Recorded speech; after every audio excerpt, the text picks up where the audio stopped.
من أجل ذلك كتبنا على بني إسرائيل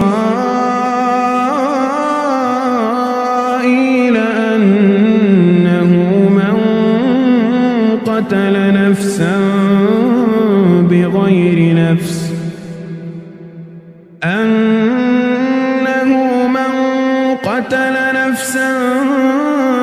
بغير نفس أو فساد في الأرض فكأنما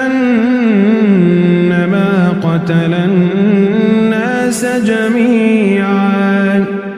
ومن أحياها فكأنما أحيا الناس جميعا ولقد جاءتهم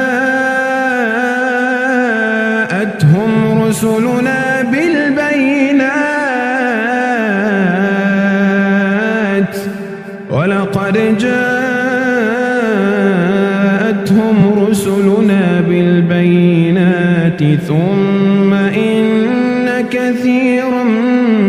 منهم بعد ذلك في الأرض لمسرفون